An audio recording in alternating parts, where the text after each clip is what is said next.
Hello everybody, welcome back again to my YouTube channel. My name is Kevin. Saya pada YouTube channel ini teman-teman akan menemukan informasi menarik seputar cryptocurrency. So if you do like cryptocurrency, make sure kalian subscribe channel ini. Teman-teman, welcome back again di video untuk update kali ini. Jadi sebenarnya ini adalah kesimpulan aja ya daripada live session yang tadi saya lakukan ya. Kita udah sempat live session almost 2 jam 15 menit dan it's very fun teman-teman. Tentunya kalau misalnya kalian suka dengan live session itu, make sure kalian leave your likes button untuk di live session yang terakhir. Help me reach 1,000 likes dan disitu akan menjadi konfirmasi buat saya bahwa kalian sangat seneng ya kalau misalnya kita sering-sering ada live session. And then teman-teman, di session ini juga tadi menurut saya ada yang cukup menarik ya. Kita sempat ngebahas ya, kan ada chit-chat crypto ya. Di chit-chat crypto rencananya itu kita akan adakan besok untuk session 2-nya. Jadi kita pasti ada pembahasan juga dengan terkait dengan kondisi market. Juga ingat teman-teman, di sini kalian bisa mendapatkan Apple Watch. Jadi make sure kalian registrasi di postingan Instagram saya. Make sure kalian follow Instagram saya juga untuk bisa dapetin informasi itu. Dan yang bisa menang Apple Watch adalah yang registrasi di Zoom aja. Dan teman-teman, jadi karena tadi kita bilang chit-chat crypto seru ya, saya bilang wah, mana tahu ini kita bisa dapat kesempatan bisa chit-chat crypto featuring om kita ya, Rio Gunawan dari Tokyo. Kalau kalian setuju ya bantu ramaikan lah ya, bantu viralkan. Alright, so anyway teman-teman, di kesempatan kali ini saya bakal langsung to the point aja. Kita akan bahas sedikit tentang kesimpulan dari FOMC statement atau dari Jerome Powell ya, statement Jerome Powell pada malam hari ini. Jadi kalau kalian mau baca silakan, nanti linknya bisa saya kasih di description, but it's using English. Jadi buat teman-teman yang mungkin ada kesulitan English, langsung saya artikan aja ya. Jadi secara indikator ekonomi, aktivitas ekonomi ya, dan data ketenagakerjaan itu menunjukkan bahwa adanya peningkatan ya. Lalu peningkatan lapangan pekerjaan juga menguat pada beberapa bulan terakhir, dan juga data pengangguran itu has declined substantially atau sudah menurun ya, artinya ada pelemahan, bukan pelemahan sih, kita bilang ada berkurang lah tingkat pengangguran di Amerika Serikat. Inflasi tetap naik, menunjukkan bahwa supply dan demand itu tidaklah merata terkait dengan atau dikarenakan kondisi oleh pandemi ya. Lebih mahal untuk harga energi, atau kita bisa bilang ya sebenarnya oil, dia lagi ngomongin oil di sini. Dan invasi ke Ukraine oleh Rusia itu menyebabkan tremendous human and economic hardship. The implication for the US economy are hardly uncertain, but in the near term, the invasion and related events are likely to create additional upward pressure on inflation and weight on economic activity. Jadi intinya dia bilang bahwa invasi akibat Rusia ke Ukraina itu bakal meningkatkan inflasi. Ya, jadi sebenarnya dia sudah mengeluarkan statement bahwa at least sampai pertengahan tahun ini inflasi masih diperkirakan akan naik. Nah, yang menarik adalah dia tuh bilang the committee seeks to achieve maximum employment and inflation at the rate of 2% over the long run. Jadi dia berharap targetnya itu adalah 2% secara inflasi untuk jangka panjang dengan kebijakan moneter yang appropriate itu kayak istilahnya tepat gitu ya. The committee expect inflation to return to its 2% objective and the labor market to remain strong in support of these goals. The committee decided to raise the target range for the federal funds rate atau suku bunga itu di angka 1/4 atau 0,25 sampai 0,5% and anticipate that ongoing increases in the target range will be appropriate. Jadi istilahnya dia naikin steady, bertahap. In addition, the committee expect to begin reducing its holding of treasury securities. Jadi dia bakal ngurangin balance sheet-nya mereka yang udah mereka belanjain di sepanjang tahun 2020 dari hasil cetak uang. Ya, in assessing the appropriate stance of the monetary policy, the committee will continue to monitor the implication of incoming information for the economic outlook. The committee would be prepared to adjust the stance of monetary policy as appropriate if risks emerge that could impede the attainment of the committee's goal. The committee's assessment will take into account dan bla bla bla bla bla bla.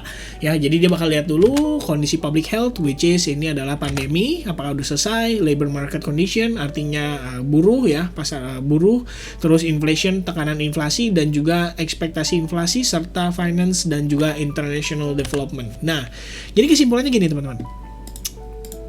Intinya Jerome Powell itu waktu dia ngomong tadi, ini kita sama-sama kebetulan lagi live session ya, jadi semua pasti tahu ya progresnya. Waktu di awal kenaikan suku bunga itu nyebabin dolar indeks spike, menguat sangat tajam. Tapi seiring dengan proses dia berbicara, seperti yang saya sudah sampaikan di beberapa video yang lalu teman-teman ya, membahas tentang economic calendar, bahwa sebenarnya yang penting itu udah bukan kita ngomongin suku bunga lagi, karena semua orang udah tahu suku bunga bakal dinaikin sama si The Federal Reserve. Yang menjadi pertanyaan mereka semua, investor besar, whales, dan big fund, itu adalah press conference-nya atau statement-nya. Apa yang akan disampaikan oleh si Jerome Powell. Dan ternyata teman-teman, based on apa yang disampaikan si Jerome Powell sendiri, itu memang menunjukkan bahwa nggak gampang buat ngatasin inflasi.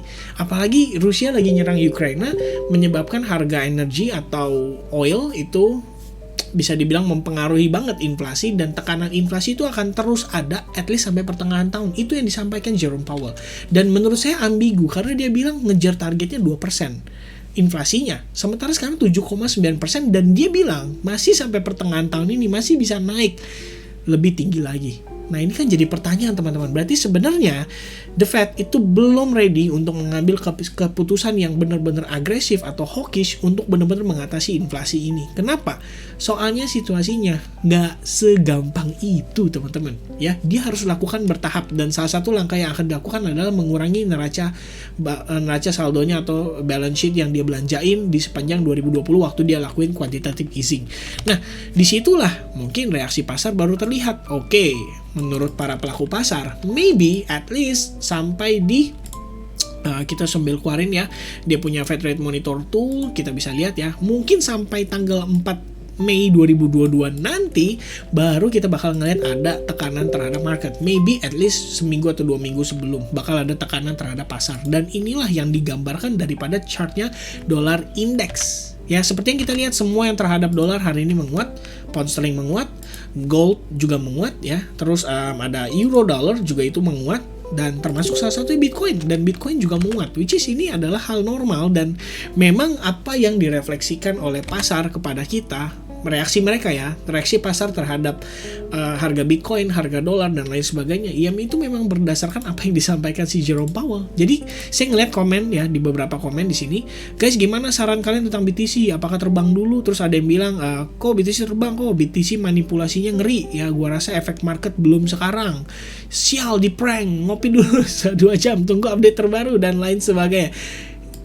Well, basically kalau kalian benar-benar ngikutin perkembangannya yang tadi disampaikan, ya kita sama-sama tahu bahwa sekarang kondisi Amerika Serikat itu bukan dalam keadaan yang benar-benar baik untuk mengatasi inflasi. Dia masih perlu banyak effort dan gak segampang itu sederhananya teman-teman. Dari yang disampaikan Jerome Powell itu udah cukup clear bahwa kesimpulannya, inflasi masih bisa naik sampai pertengahan tahun. Dia akan naikin bertahap suku bunga dengan basis point 0,25-0,5. Berarti para pelaku pasar itu sudah bisa taking action, which is ya mereka bisa antisipasi, mereka bisa ngukur kira-kira belanjanya mereka berapa, mereka bisa kurangin buat investment yang beresikonya berapa, buat yang nggak terlalu beresikonya berapa. Intinya mereka sudah bisa taking action karena saat ini kita sudah mendapatkan kejelasan dari si Jerome Powell, at least setelah kenaikan suku bunga. Kenaikan suku bunga impact-nya cuma sebentar. Ya, lihat sendiri di market, lihat sendiri di harga dolarnya. Tapi setelah dia statement, setelah dia keluarkan statement dan dia melakukan press conference menjawab pertanyaan atas beberapa anggota pers, yang terjadi pada market adalah ini. Dolarnya turun, ya jelas dong harusnya yang against dollar, which is Bitcoin salah satunya, ya bisa menguat gitu loh. At least untuk short term maybe kita lihat kondisi seperti itu. Nah, untuk price actionnya belum banyak yang bisa saya sampaikan karena kita masih akan membiarkan Bitcoin bergerak dulu. But so far, based on fundamental update-nya atau news event yang disampaikan oleh Jerome Powell, it's good for Bitcoin ya. Karena nggak cuma untuk Bitcoin, kalau kalian lihat terhadap stok US stock itu juga sama menguat ya.